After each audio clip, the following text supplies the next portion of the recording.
La unidad 5 se refiere a los retos de la identidad cultural dominicana.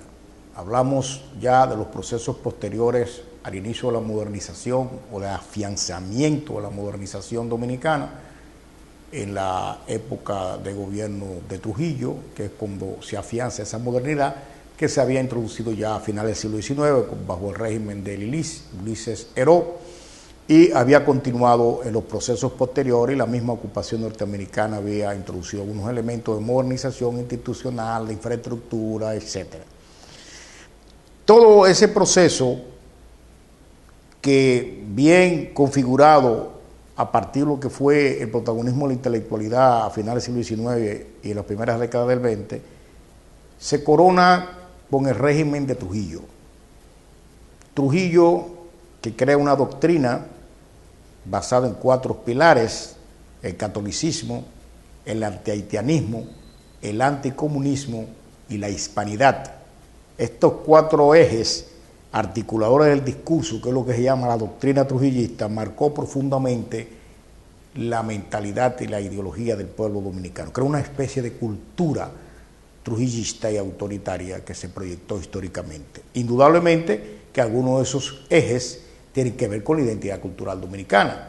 para fortalecerla por un lado desde el punto de vista de lo que es el nacionalismo, que a veces sobredimensiona elementos nacionales en la reafirmación de la identidad, pero por otro lado contravenía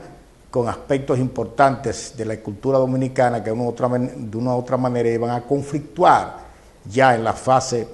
del siglo XX y de la modernidad, aspectos importantes que debieron estar resueltos para la época. Este siglo XX, en su fase de los segundos 50 años, hablamos después de la muerte del sátrapa en el 1961, del asesinato de Trujillo, la sociedad dominicana se apertura, la sociedad dominicana vive otro proceso histórico de integración, de interacción con el mundo, de destape de muchos de los valores que por mucho tiempo estuvieron controlados por el régimen, y pasamos a otra fase. Las ideas liberales recuperan en los años 70, la década 70 del siglo XX,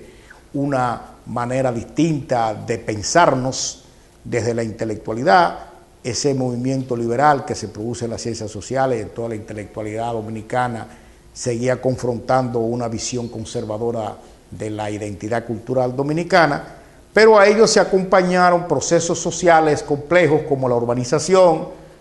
los procesos migratorios que se iniciaron después de 1965, después de la Guerra de Abril, una apertura migratoria inusitada, conoce la sociedad dominicana. El flujo migratorio vendría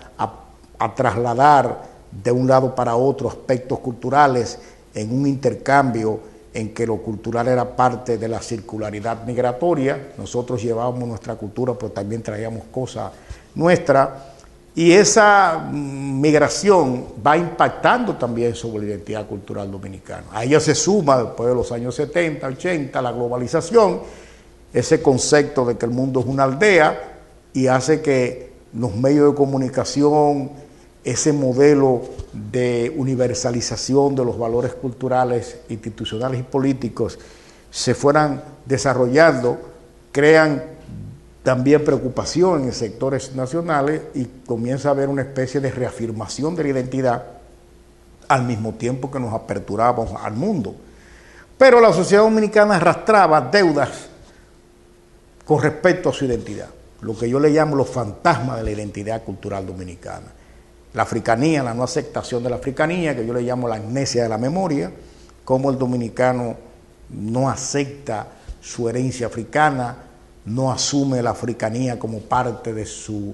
diversidad cultural, sino que aquí todo lo negro es haitiano, y eso es un conflicto identitario por resolver en la medida en que los procesos de apertura de los años 61, la modernización, el avance de las ideas democráticas que también impactaron sobre la discusión sobre la identidad y la historia,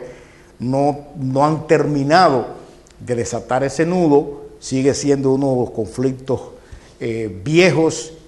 y consolidados y de los capítulos pendientes de la identidad cultural dominicana, como también está por reflexionar, por discutirse el complejo Guacanagaric, cómo nosotros solo valoramos la presencia extranjera, que todo lo extranjero es mejor que lo nuestro. Eso tiene que ver con un tema de autoestima y con un problema de reconocimiento al sentido de pertenencia, que es una debilidad estructural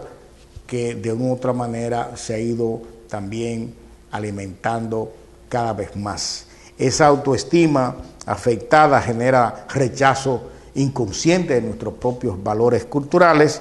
y por lo tanto nosotros nos vemos abocados a discutir una agenda, a replantearnos con sentido crítico toda una serie de valoraciones, visto todo este proceso que hemos estado reflexionando en este curso acerca de la relación entre historia y cultura y cómo en esa relación estrecha entre historia y cultura se ha ido tejiendo una nación, tejiendo un proyecto de nación, tejiendo su identidad, que como todas las identidades, porque no solamente la nuestra, se conflictúa entre un ser y no ser, entre un encuentro y un desencuentro. Y esas debilidades a las que nosotros hacemos referencia, esos temas que están pendientes, como el tema de la africanía, como el tema del complejo Guacanagaric, el tema de la autoestima, son de los capítulos que la intelectualidad, el mundo académico, la educación, las instituciones del Estado debe reflexionar con un sentido democrático de apertura, aceptarnos como una sociedad diversa en un mundo globalizado, que no necesariamente implique la aceptación de los valores, de todos los valores mundiales, sino reafirmarnos nosotros al mismo tiempo que nos sentimos parte de una comunidad internacional. Los nacionalismos son fundamentalismos absurdos a finales del siglo y principios del siglo XXI que niegan toda interacción cultural, todo préstamo cultural, todo flujo cultural. La cultura es un proceso fluido, un proceso de tránsito, de circularidad, y que los procesos a veces se ven interrumpidos cuando hay discursos de exclusión, como pasa a veces con el tema de los nacionalismos. En este proceso también la cultura y la identidad cambia y se reafirma. Eso es lo que se llama la sincronía y la diacronía de la cultura. Las sincronías son aquellos procesos que van cambiando pero se mantienen, como por ejemplo la Navidad y otras celebraciones tradicionales que se llaman de tradiciones, pero al mismo tiempo esas tradiciones se celebran igual, que eso es lo que se llama diacronía. Las cosas de la cultura también cambian, porque la identidad se alimenta de la cultura y la cultura es un proceso cambiante, como todo lo que es en la vida, es cambiante, dinámico. Por lo tanto, hay que observar que la identidad es un constructo, es un proceso en construcción permanente que nunca debe definirse a partir del pasado. El pasado sirve como referente en el tejido que la define a ella, pero no es estático. Siempre hay que ver la cultura en esa dualidad de sincronía y diacronía, de cambio y constancia, lo constante y lo cambiante, que son dos enfoques de tipo antropológico ideales para interpretar esos procesos al que se ve sometido la cultura. Naturalmente, la migración dominicana ha convertido su desplazamiento, que ya no tiene un solo destino, sino múltiples destinos internacionales, en una diáspora, que es un reconocimiento de que la dominicanidad está por encima del territorio, lo que se llama hoy una identidad transterritorial, transnacional, transfronteriza. Para ser dominicano no hay que estar en el territorio nacional, ni estar dentro de sus fronteras. Lo transterritorial es que la identidad circula con las poblaciones en un mundo globalizado y profundamente marcado por la migración. La diáspora dominicana debe estar por 2 millones de dominicanos circulando en el mundo. Son los grandes consumidores de la cultura, las poblaciones que se van, porque la cultura circula con la migración. La gente hace de la cultura un recurso de adaptación y de melancolía al mismo tiempo. Y por eso la cultura se va con los inmigrantes. Sabe el inmigrante articular y aprovechar elementos externos, como nosotros vemos con muchas de las expresiones de la cultura nuestra, que vienen elementos norteamericanos y otros países como parte de ese flujo migratorio, pero al mismo tiempo que tomamos cosas de fuera, reafirmamos lo nuestro. Entonces, en este mundo actual, lo más importante es considerarse como un pueblo diverso, tolerar las diferencias y aceptar las diferencias como parte de un proceso, y saber que la cultura que la identidad es un constructo igual que la cultura. Se va construyendo, el día que se pierda es el día que dejemos de ser dominicanos desde el punto de vista de los patrones que nos definen como tal.